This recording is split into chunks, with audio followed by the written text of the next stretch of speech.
Sure. Or a long time ago. Good to see you, Peter.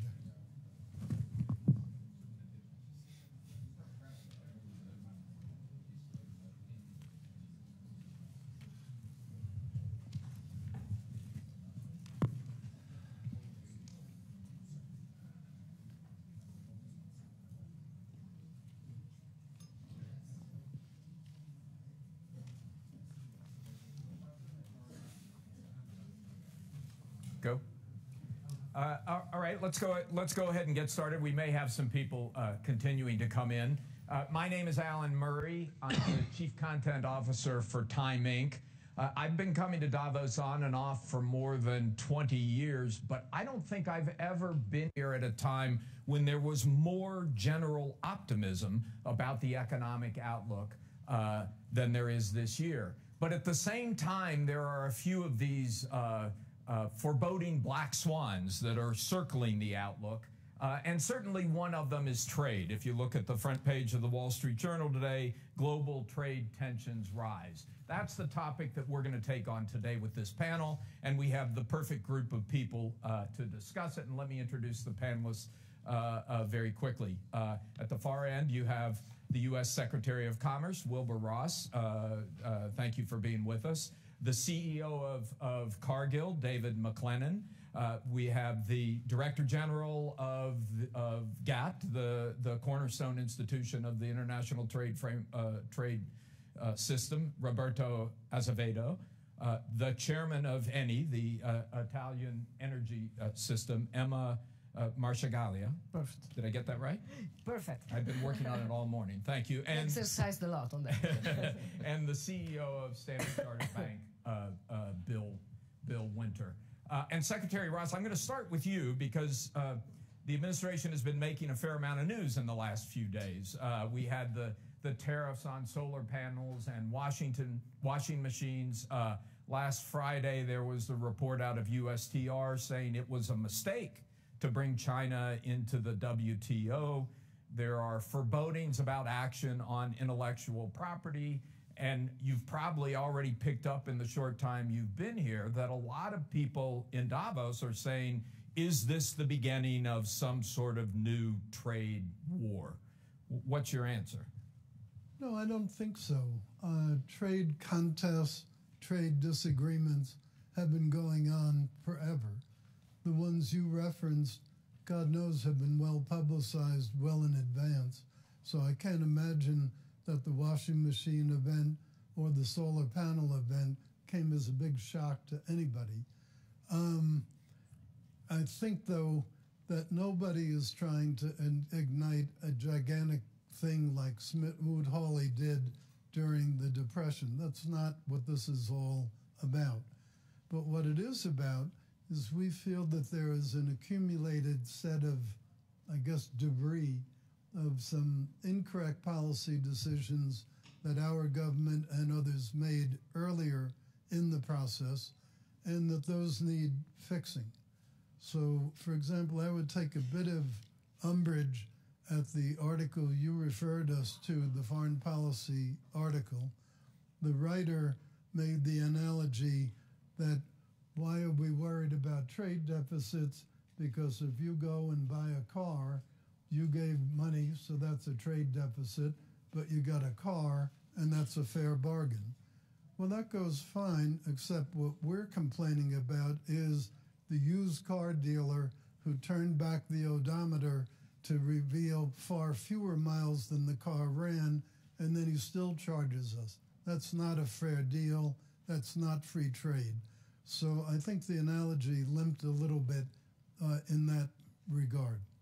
That was an article in Foreign Policy that said that there's a greater level of risk in the global trade system right now than there has been since World War II. Would you agree with that statement? No, I think there's a growing recognition of risks that have been accumulating right along. Yeah.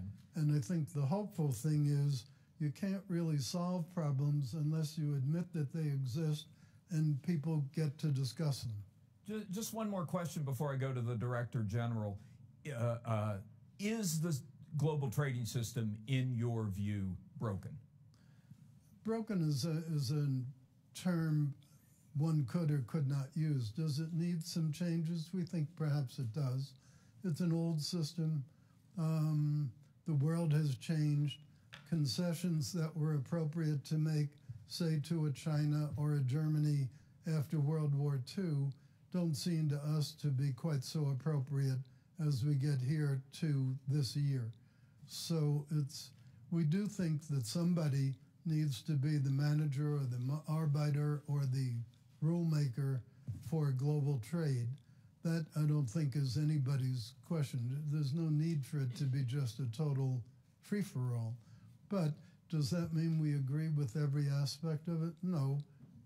Just one follow-up on that again before we go to the Director General. But the current arbiter are these dispute resolution panels set up under the WTO. The U.S. has blocked appointments to those panels, effectively stalling the system. That would suggest you think the system is broken. Well, Ambassador Lighthizer has made, I think, quite clear at the WTO ministerial meetings that he does have concerns with the way that process has worked. Roberto, how would you interpret what you're hearing from Secretary Ross? Do you feel like the system is under attack? I think what I heard from Secretary Ross is consistent with what the U.S. has been saying for quite some time. This is not new. I think the U.S. has reservations about how particularly the appellate body findings in the WTO went. They exposed to some extent some practices in the U.S. in applying trade remedies, and that's anti-dumping, countervailing, safeguards, etc. The U.S. is not happy with those findings, and that they never made any ambiguous statement about that. The question is, how do we deal with that? And I think the U.S. has now, what is new, is the blockage of the appointment of the members of the appellate body, because the appeal instance is a very critical part of the dispute settlement of the WTO. Members in the WTO are concerned about that. I am concerned about that. Everybody's concerned about that. But I think what I have been telling members is we have to talk to each other. You cannot ignore the fact that a member of the WTO, an important member of the WTO, has significant concerns about the system. Can we improve it? And I think people want to have a conversation about reforms and improvement. They have different perspectives. What is a step forward in the view of some is a step backwards in the view of others. But it effectively shuts down the system, doesn't it? No, not necessarily. It's still working. It is going to affect the speed. We still have some time to work. We're working on that. It doesn't stall and stop the system, but it will affect significantly. In what way? That's something that we will find out soon, I suppose. Emma, from your position as a chairman of a company that has operated under a global trading system that's developed over the last 70 years, do you feel like the rules of the road are changing? Well, let's say also, as you know, I'm also the president of Business Europe, of the Federation of European Industries. So my feeling is this. I think something is changing, yes.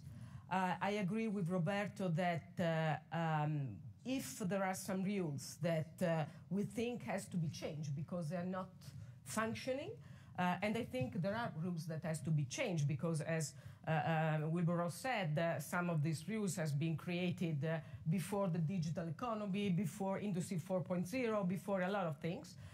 We think we need to change the rules, but I think we should do it inside. We should do inside the WTO. I think we have also to remind that these rules has been created in the past by US and Europe. So my point is that I can agree on the fact that we should make it better. Honestly, if I look what happened in Nairobi, I'm not satisfied because in Nairobi nothing happened. And honestly, the WTO is not really improving opening the market, and this is a problem. But I think what we have to do is to change the rules inside and not saying we don't apply the rules. Because if we don't apply the rules, and if big countries, so important countries like the US, they don't want to apply the rules, my fear is that at the end, other countries will reply to the US. And maybe they will say, okay, if the US is not applying the rule, I will not apply the rule as well. And then what could happen is like a trade war. And if we have a trade war, I think everybody has to lose. Yeah, so I want to go back to the trade war, but before I do, I'd like to ask both David or DMAC. Should I call you DMAC? Please. Your friends call Yeah. you DMAC. They do. So does my wife. So, well, if she does, I wouldn't take that liberty. But I want to ask you and Bill the same question. I mean, you've built businesses operating under one set of rules. Do you feel like the rules are fundamentally changing? I don't know, Alan, that the rules are fundamentally changing, but Cargill and being in the food, agriculture, and nutrition business, we depend on trade. And so if I'm asked by my board or our employees, what's the number one thing that concerns me, I'll say it structurally or of an exogenous nature, it's where is trade going? So as I listen to the Secretary, I agree, we want it to be more fair, but I think at its core, organizations like the WTO and agreements like NAFTA have worked. And if you look at the statistics of economic growth and in the growth of agricultural trade between Canada, the U.S., and Mexico, it has been good for the agricultural community. But anything that is, 25 years now on NAFTA? Right. Anything that's 25 years old needs a facelift or needs to be improved. And so there's different ways to do it, which is let's come to the table and talk about how it can be improved, or the extreme being let's rip it up and start all over again. That concerns me. So which message are you hearing from the administration? Well, publicly, I mean, there were things said during the campaign that we're going to rip up NAFTA. I don't believe that. I don't think that's. I hope that's not where it's going. I think that would be very bad for the farm economy. How about something like TPP, which was negotiated under U.S. leadership? The administration pulled out. Yep. Now you have 11 nations forming TPP without the U.S. Is that good for your business or not? No, it's not good for our business. So it will come as no surprise to anybody in the room or on the panel. We were strong proponents of TPP for a lot of different reasons. So it was not good. We won't know what good might have meant. But multilateral trading agreements, again, if they're fairly negotiated, and ultimately, as everybody knows, there's going to be positives and negatives with multilaterals, but not good for our business, no. Bill, how about finance? Well, the question that you asked before about on the one hand, are the rules changing or do they need to change? I'd take a step back and say the world has changed. The world is changing quickly. We've had tremendous convergence of the level of economic activity and level of wealth between developing countries and developed countries. And the trade rules were set up at a very different time with a very different global structure. So it's entirely feasible and probably appropriate that regional or global trading pacts take on a different complexion. So inevitably, we need to have a continuous reassessment of the rules, and that's happening. In some cases prompted by the United States, in other cases prompted by others. The emergence of a regional trading pact in Asia, excluding the U.S. and China, as an aside, is not insignificant, and that I think reflects the tremendous interrelatedness in terms of the economies within the Asian region. Will China eventually find its way into that trade pact? Well, I don't know, of course, but I wouldn't be surprised if they did, given the economic dependence between China and its neighbors. Is that a good thing for the United States? Well, it depends on what the relationship is between the United States and that growing regional trade pact. And I think it's critical that we maintain a global perspective on the long-term economic trends and update the trade rules with that in mind. Yeah, so I want to get back to Secretary Ross in just a second, but before I do, the thing about trade wars, is, like other wars, is they often don't happen because somebody said, I want to start a trade war. They happen because events get out of control, that you have a spiraling of retaliatory action. Do any of the four of you, before I go back to Secretary Ross, think we are in a period where there is some significant risk of sliding into a trade war? I think there's increased risk because of the rhetoric and because of the moods in different countries, including my own home country. And so I agree with Secretary Ross that at the margin, with washing machines and solar panels, probably shouldn't have come as a surprise. And we don't have the benefit of hindsight, but is it like, okay, everybody understands that, we expected it, we're going to make it better, or is it the first step in what could then become, as you said, Alan, I mean, look at how wars have started. At the margin, it seems like maybe an isolated incident. It deteriorates. that's how wars, trade, or otherwise can begin, is one step, and then somebody's, well, I'm going to do this, and the tit for tat or quid pro quo gets worse and worse. Roberto, significant risk of a trade war? Well, first I'd like to correct something that's been said here, which is the implication that the reason that the U.S. pulled out of TPP was solely Donald Trump. That's not the case. There was no political appetite in the United States in either party for TPP. Hillary Clinton made that clear repeatedly in her campaign. The leadership in the Senate and the House made it clear. So I'd just like to get that on the record, because we may disagree on a lot of things, but we don't need to disagree about historical fact. And we'll come back to that. Significant risk of a trade war? The risk is always present. And as you said, you don't start a trade war often deliberately. It's just actions that take us there. I don't think right now, I remember when we were here last year, and every single interview that I gave, and every single panel that I participated was, are we getting into a trade war? And at that point in time, so that was a year ago, my point was, let's not talk ourselves into a trade war. Let's wait and see what happens. Let's wait to see, because it's one thing rhetoric, and the problem with rhetoric is that it doesn't exist in abstract. The rhetoric exists because the pressure, the protectionist pressure, is there. Now, so far, governments have been able to hold that pressure back. I think the existence of the rules helped significantly, but I also think that there comes a realization that the global economy is so very much interconnected that taking action that stops trade in some way or another will come back to you in a negative fashion. Yeah. What we have to avoid is unilateral action.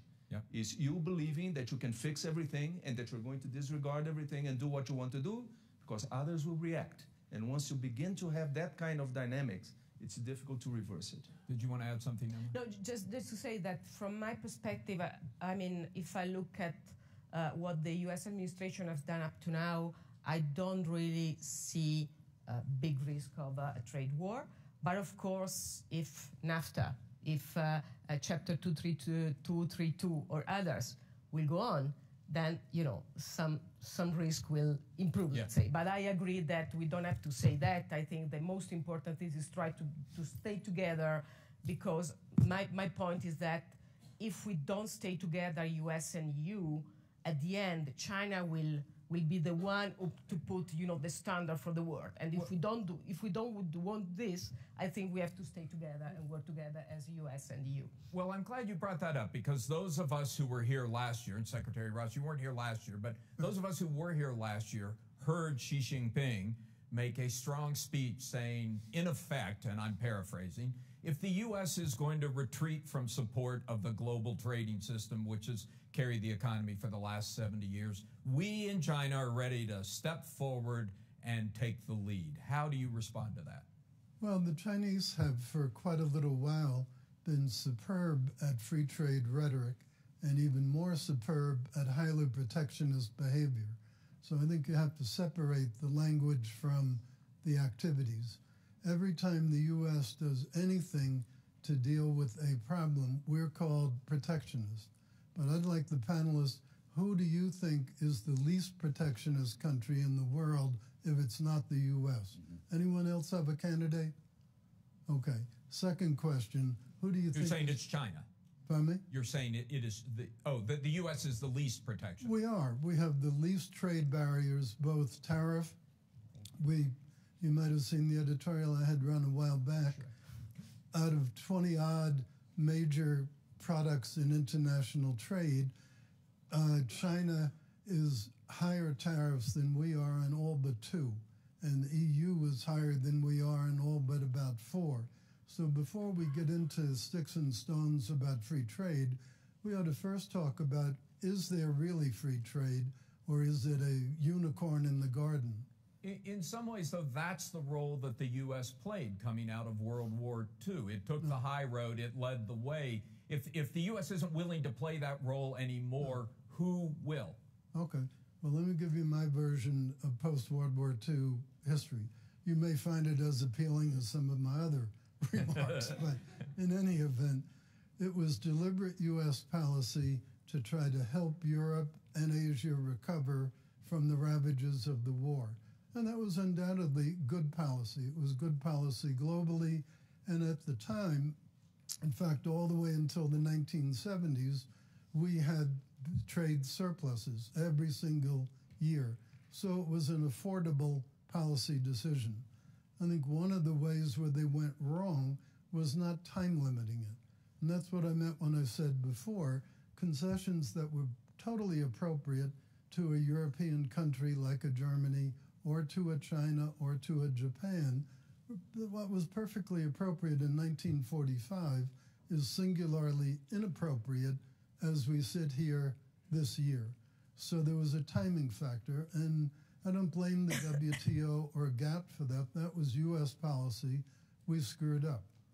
The president has made that pretty clear, that he feels it was important errors historically in our policy decisions about trade. And so now we're left with the cumulative effect of it, and that's what we're trying to deal with in a very short time period. But David, same question. If the U.S. is not willing to play the kind of role it played in the post-World War II period, who will? Or does someone need to? Or does the system work without it? That was my whole point in the history lesson. There was a need then because the world had been ravaged by World War II. There's no longer a need to subsidize China or Japan or Europe with our money. David, do you agree with that perspective, that we don't need that kind of leadership? I think the point that Secretary Ross is making is an important one, which is to say, and it's parallel to what I was saying about NAFTA, which is it's a 23-year-old agreement. So in context of 2018, you need to look at it and take into context what is happening today. Right. It's the same with the evolution of GATT and the WTO.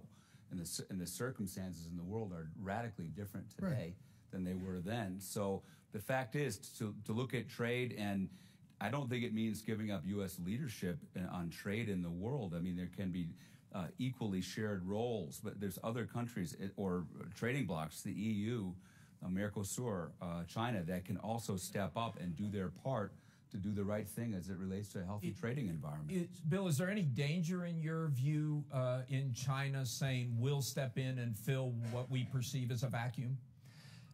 Well, this is a negotiating process, as we can see. And I think that the big question for the U.S. and for China is, do they want to be part of fixing the problem on a multilateral basis or on a bilateral basis, multiple bilateral basis? China has opened themselves up to being part, starting with entry to the WTO, of being part of the multilateral process. They hadn't been up until that point. The U.S. has been a leader of the multilateral process, appears to be withdrawing from that process to some degree. Now, can the U.S. reassert a leadership position? Not the leadership position, because that doesn't work anymore. A leadership position? Yes, the U.S. can. And I think the strong encouragement from those of us that have businesses across the globe is for the U.S. to reassert a leadership position in the multilateral process as a way to fix all of the challenges that the Secretary has pointed out, which are real. Yeah. And perhaps that's the plan. Some of the rhetoric doesn't suggest that, and the facts will bear out over time. Roberto, this gets back. Or the go ahead. If China or the EU or anybody else is willing to match our tariffs, we'll applaud. You'll go for it. Yes. Roberto, question for you, because this gets back to the declaration that the Trade Representative's Office made on Friday, that it was a mistake to let China into the WTO. It was done on the assumption that China would liberalize over time, and in fact, we haven't seen the degree of liberalization that people had hoped for. How do you respond to that? No, it's their assessment. I can, but it's not dispute that assessment. What I would say is this: going back a little bit to the conversation we're having about leadership, the world has in fact changed a lot recently, and I don't think that it will be fair to expect one country, whichever country it is, to lead the world. It's not there anymore, this kind of condition. So it is a collective responsibility. If the U.S. is not taking the fore on everything in the WTO, others will have to do it, and they have been doing that. Just recently, in the WTO, in Buenos Aires, we had 70 countries signing a declaration to talk about and eventually negotiate e-commerce rules. That's the future of commerce. The U.S. is a signatory. Right. They signed the declaration. And they're willing to talk to countries that are like-minded and that want to move forward. Whether that is going forward and how it's going forward, I don't know. But to say that there is a complete lack of leadership in the multilateral system, I think it's overstating the situation at this point. Emma, viewing this from the European perspective, is there any concern on your part that you have this sort of jockeying between these two giant powers that's going to leave the rest of the world in the lurch? To be very honest, I think Europe is sticking to be one of of the blocks who stay open, because as you know, we signed a lot of FTA. In the last months and year, we signed a very important FTA with Canada. We signed a very important FTA with Japan.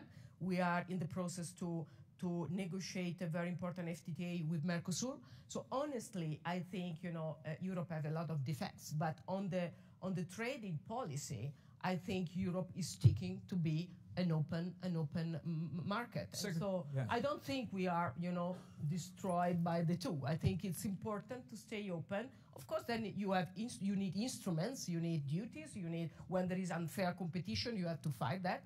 But to stay open, I think at the end, in the long term, is good for Europe. Secretary Ross, how do you view these various bilateral and multilateral trading agreements, many of which don't include the U.S.? Is that a good development for the global trading system?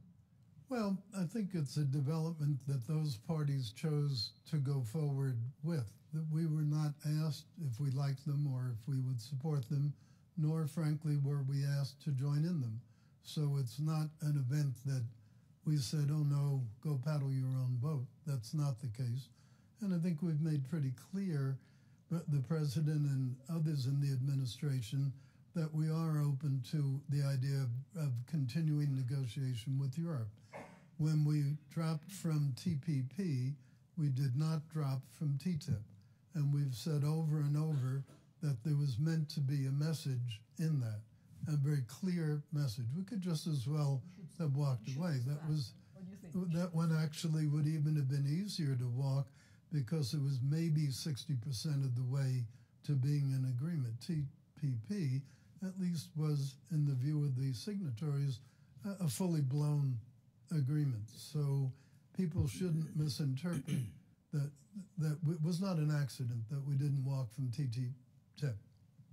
David, we've seen a reduction in global investment, some global trade flows as a result of some of this tension. Is there a cost to the global economy of this kind of bilateral approach to trade agreements? Not necessarily. I don't know that we've seen a reduction in global trade. I guess for investment.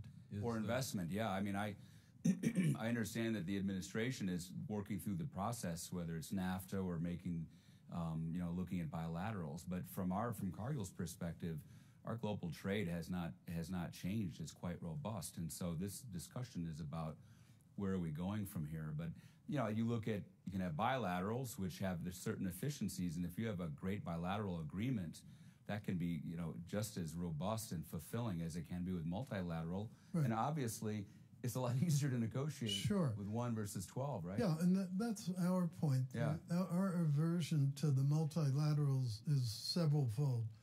If you can make them work right, it's fine. But here are the concerns we have.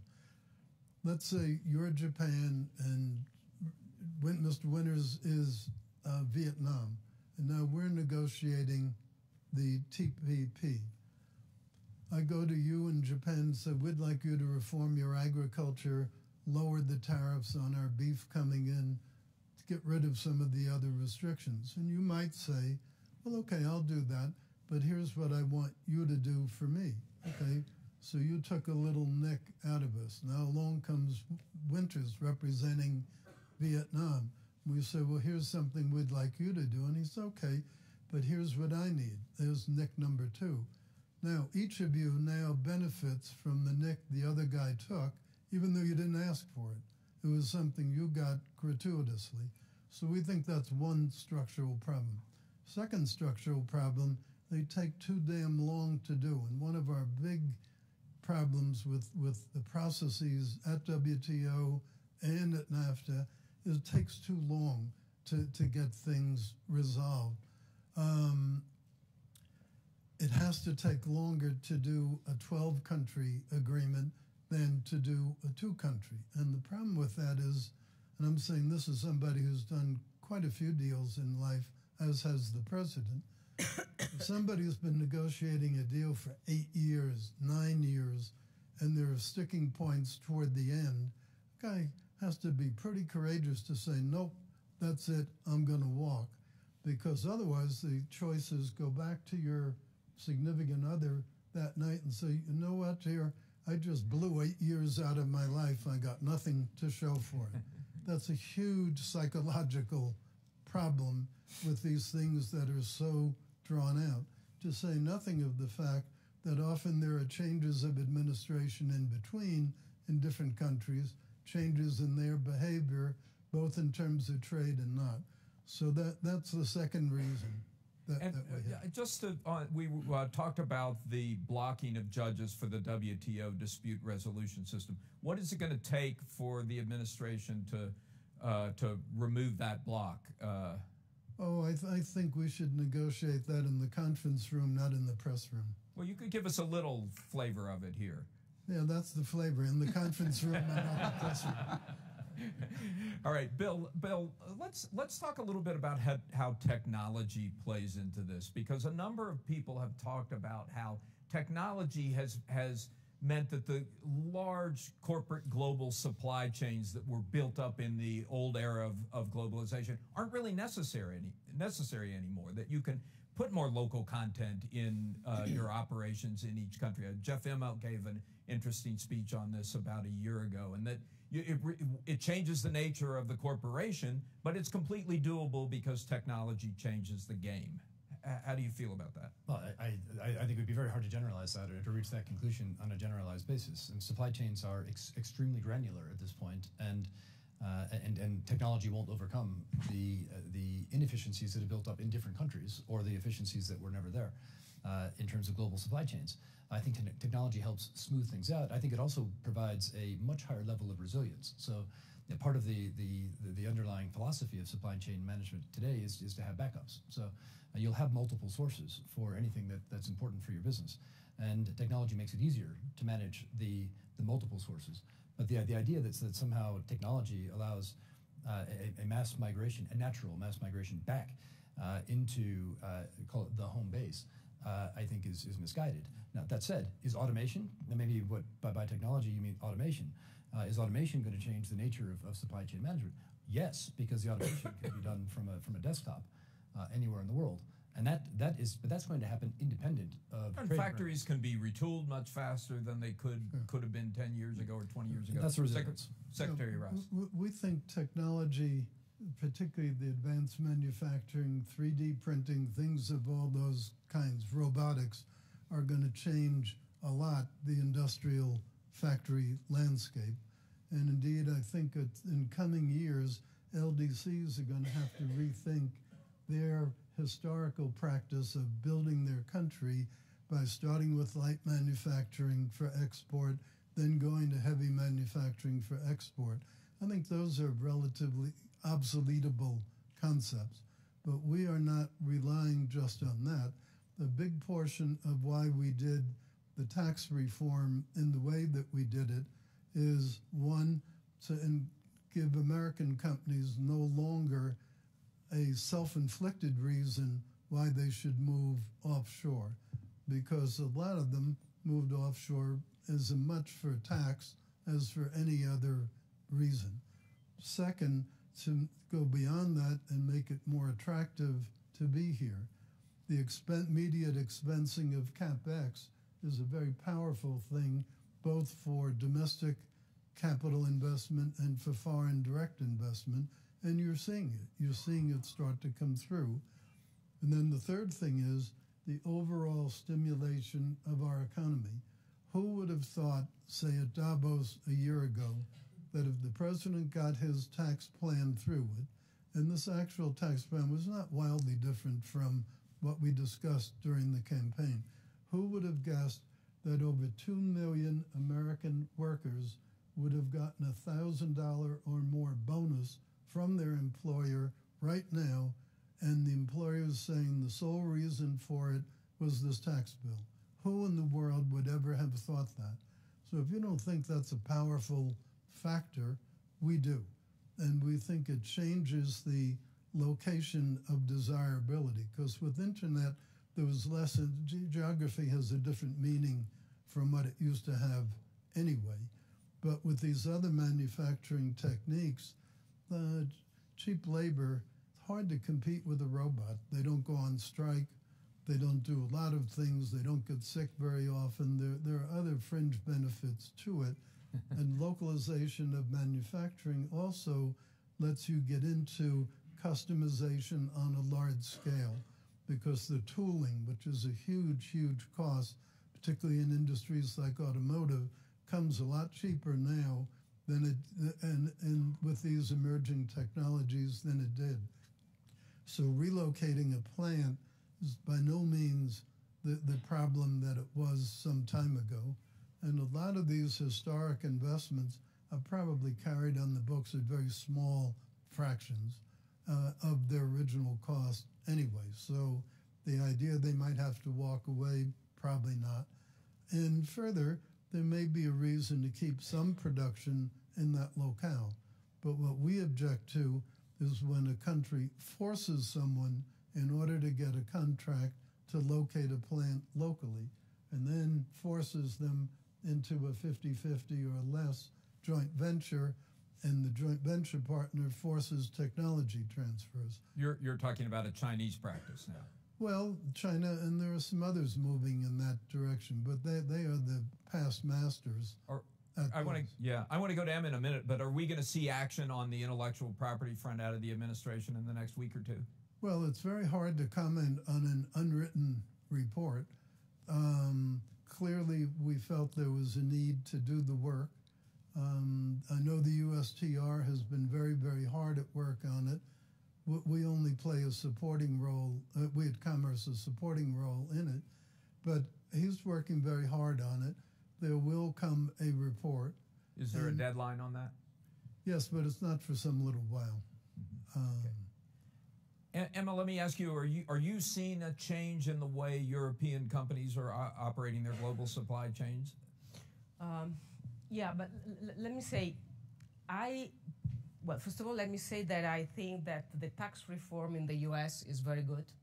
And I hope that this will become a benchmark also for the European countries, because I think this idea of lowering the tax and attracting investment is the right way instead of subsidizing whatever. But this idea of the new way of Industry 4.0 and whatever, I think this could also help to have a kind of relocalization. But in my opinion, I don't think that this will really make all the company local, because the value chain are so, as you said, I mean, if you look at the European companies, a lot of them have value chain all over the world, because there is kind of, people in some points, a market in other. So my opinion is that this, yes, okay, the digital could work to have a relocalization, but I wouldn't say that this will be the death of the open trade, because I think open market remains a very strong and important thing to have.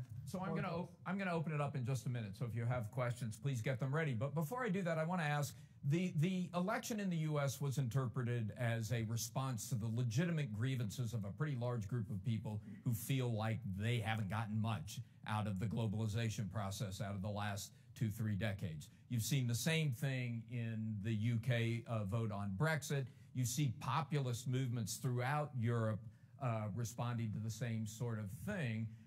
What's the right way to respond to those legitimate grievances, Roberto? I think there is a lot of emotion in this conversation and not necessarily a lot of information. For example, loss of jobs has played a very important part in this conversation.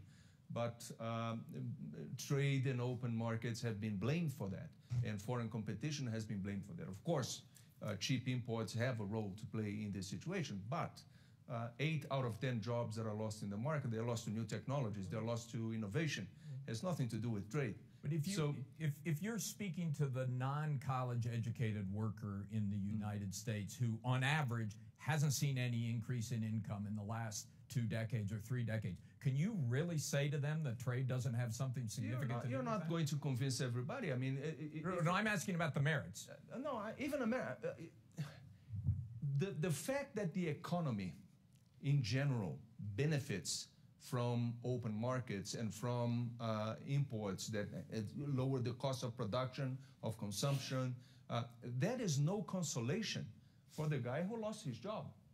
He lost his job. He doesn't care if everybody else is doing better. He has a problem. So I don't think governments can respond to this by looking at the aggregate. I think you do have to look also at the situation of those who are being left behind. Yeah. And that is a tough proposition. Yeah. That is a tough proposition. David, as a longtime advocate of free trade, how do you talk to those people who feel like they've really gotten the short end of the stick? Complete empathy. But I think, to Roberto's point, there are many factors at play. It's not just because of trade, but the point that has been made is trade agreements need to be fair, and you can't have one country. I mean, your point about the least restricted market in the world, there isn't anybody less than us. But I think that's what the political climate is saying, that economic growth has not been evenly or fairly distributed. Trade is one of the components. It might be automation, technology, tax policy, all of the things that are being addressed and talked about. Sure. Questions from the audience, please. Yes, sir, and please identify yourself before you ask your question. So I'm Ricardo Melendez-Ortiz from ICTSD in Geneva, working on trade and sustainable development. Just without sort of asking to negotiate this here, as you said before, on the question of the disciplines for procedures for anti-dumping and safeguards that the U.S. has been unhappy for 20 years now, and the issue of overcapacity in certain sectors, steel, aluminum, some others, what do you see as an immediate solution? Is it renegotiating, for instance, the understanding on those disciplines, or what would make a difference at this stage? Well, I think those decisions were deliberate decisions. They were made knowing that they were continuing to build excess capacity. The people doing that are not so unsophisticated that they didn't know that they had hundreds of millions of tons of excess steel capacity. They made a conscious decision to subsidize the excess capacity in order to export not just steel, but what would have been an unemployment problem for them to an unemployment problem for other countries, particularly U.S. China, which is, as you know, the number 2 industrial company in the world to us. However, they produced in 1 month this year more steel than we do in a year. Think about the proportionality. They're producing 12 times as much steel as we are, as a smaller economy. The amount of steel that they're exporting is over 100 million tons a year. That's more than the whole capacity of the United States. So let's not kid ourselves. These weren't inadvertent errors. These were deliberate policy ideas to deal with some local issues. And that's what makes them hard to deal with, because the underlying issues that they were trying to solve with that haven't really gone away. Now, the next area of challenge is going to be high tech. I assume most people are aware of the 2025 plan, which has a very clearly stated target of becoming the world leader with enormous market share in most all of the new technologies that you could name and spell. That is a direct threat, and it's a direct threat that's being implemented by the technology transfers, by disrespect for intellectual property rights, by commercial espionage, by all kinds of very bad things. So it isn't just the overcapacity in the historic industries, it's what's going forward. Yeah. Is there anybody on the panel who would take issue with what the Secretary just said about China, technology, and intellectual property rights? It's not a disputed issue, is it? I think China would dispute it. But any of us. No, I think this. To be fair, I think there will be complaints. These are not new. I think China is going to respond to those complaints, saying that that's within the rules. I think the major point that has been made is that we need to revisit all this. The issue of overcapacity is a reality.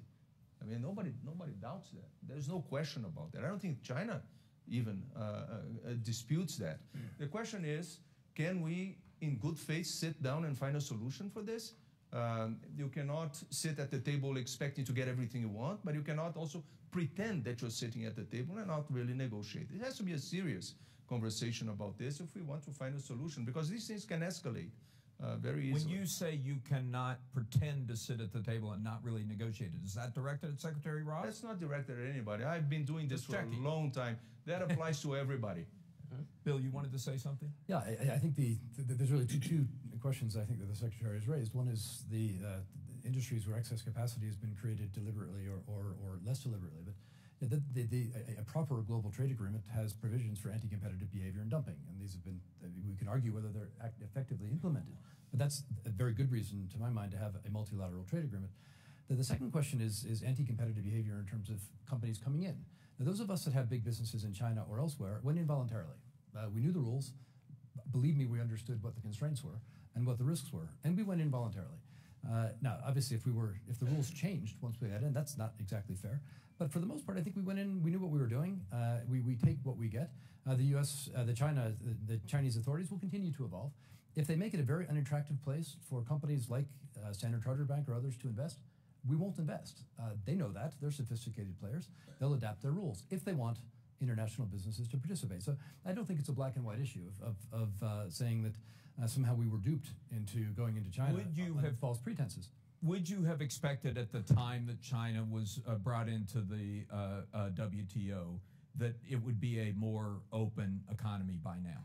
Well, it is a more open economy by now. More open than it is. Yeah, I think we would hope that we would have hoped that all economies would continue to open up in the post-WTO environment. But of course, and it's not just China that's gone slower than we might have liked. Okay. Other questions? Greg. I'm sorry, identify yourself before you. You want to take a mic? Question for Secretary Ross. Many of the U.S.'s trade partners believe these safeguard measures are illegal under the WTO, may sue, may win the right to retaliate. If they do, does that mean this was not the right way to go? And how does the U.S. respond in that circumstance? Well, the fact that they may get a favorable decision doesn't mean that it's a correct decision. But in any event, there's been no decision yet. So I think it's a little bit too early to assume that the safeguards will be knocked out. It's hard to deal with the hypothetical. A question here, then here. Hi, I'm Sam from Tencent. Maybe the global trade system has a problem, but do you think that the tariff is the best way to solve the problems? Your administration, do you have any other options on your mind? And just hours ago, Jack Ma from Alibaba said that no matter what, the trade is going to happen. So do you have a response to that? I'm sorry, I couldn't hear her. So there were a couple things, but one is about tariffs and other ways. Is tariffs the best way to deal with the problems in the trading system? Well, in terms of steel, there was put together the Global Steel Forum some 18 months ago.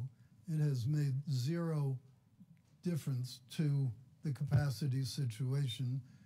It has not even been able to get up-to-date and accurate information from all the participants about their own capacity. So anybody who thinks that just a few words of conversation is going to change this is just simply wrong.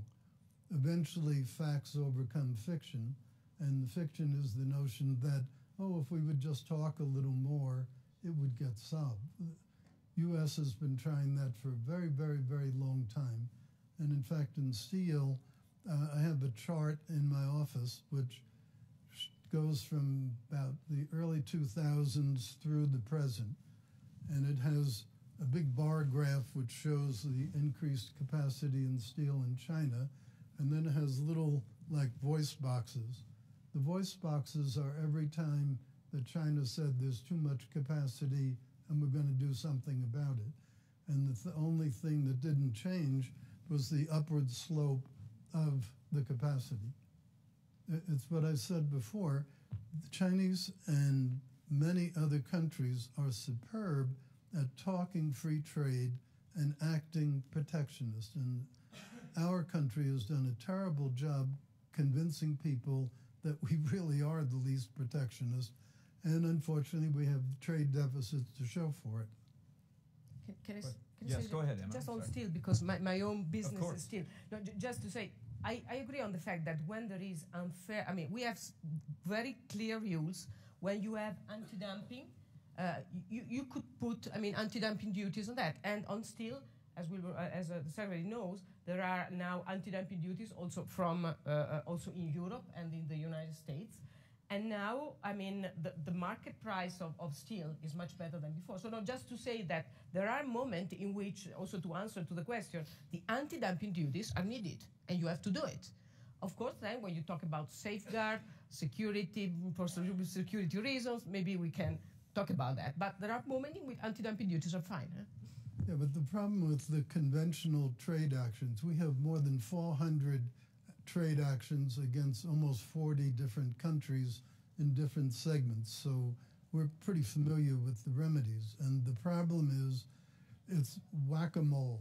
What happens is, and it's what happened with the washing machines, for example, you put a tariff on a machine coming out of this country, and all of a sudden it's coming out of another country, and then another country, and then another country.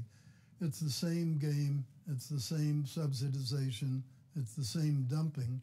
All they're doing is skirting loopholes in the existing WTO. WTO never thought there would be instances of transshipping in a big scale like there are. They never thought that people would deliberately go around these rules. You talk about people playing by the rules. When some company has moved through 5 or 6 different countries just to escape 4 or 5 different trade actions against them, that's hardly playing by the rules. Right here in the front, you had a question. Heather Long from the Washington Post. Secretary, I'm wondering, so you're now doing these tariffs on specific sectors, on certain goods.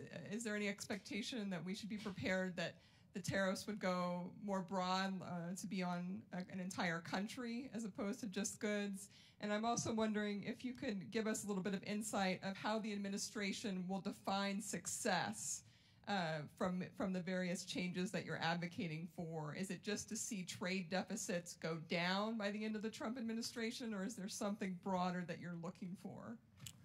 Well, that's a whole bunch of very complex questions. I'll try to answer the ones that I can remember. The purpose is to try to create a level playing field. We're perfectly happy to compete in a level playing field. But take steel for an example. If China were a market economy, the steel overcapacity wouldn't exist because the normal commercial banks like Standard Chartered would not continue to lend them money to let them continue expanding when they were already losing money. So it isn't just the overcapacity, it's the interaction between the overcapacity and the very structure of the economy that makes the problem. In the U.S., even though we haven't been adding capacity, we've been losing steel capacity. We've been losing aluminum capacity because when you're a free market economy, you don't have the luxury of having subsidies for money-losing businesses. It just doesn't work.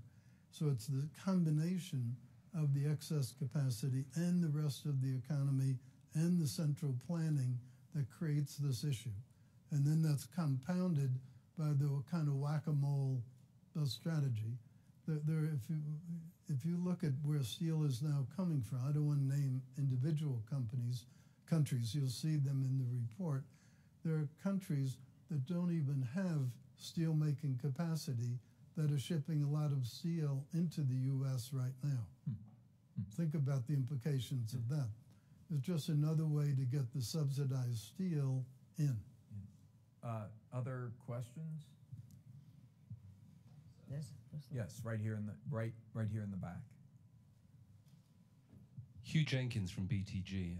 Secretary Ross, is the issue preserving US jobs, or is the issue having fair access to the Chinese market? All of the above. But the key is we think it should be a fair system. And if our companies in a fair fight can't compete and win, that's okay. I mean, that's capitalism. What's not fair is for them to compete against companies that don't have to try to make a profit, and indeed don't make a profit, but keep expanding for reasons that have nothing to do with the commercial need for that incremental product. So that one level in terms of our imports, that's a problem. In terms of our market access, I think everybody is well aware how limited market access is, and not just to China. There are plenty of countries where we have market access problems. Part of that is structural. Because of unilateral concessions made earlier by the U.S. on autos, which is one of our major sources of deficit, we only have a 2.5% most favored nation tariff. And our bound rate, which under WTO rules is the most you could charge even if you applied most favored nation, is also about 2.5%. So we can do nothing with that. Europe has a 10% tariff. China, which is only in the future going to be exporting a lot of cars to us, they have a 25% tariff. Japan and Korea, and some of those countries also have formidable non-tariff trade barriers in cars. So it's not really an accident that autos are one of the big problems that we have. If everybody charged the same tariff or no tariff, we'd be happy to take our chances. But it's very hard to go against a guy who's got a 10% barrier on you and a 2.5% barrier on him coming in. I'm sorry. So we only have a couple of minutes left, and I want to ask each of you. I mean, it's clear from the discussion we've had here for the last hour that the global trading system that has existed since the end of World War II is in a period of transition. The U.S. is clearly not going to play the same role it has played in the past.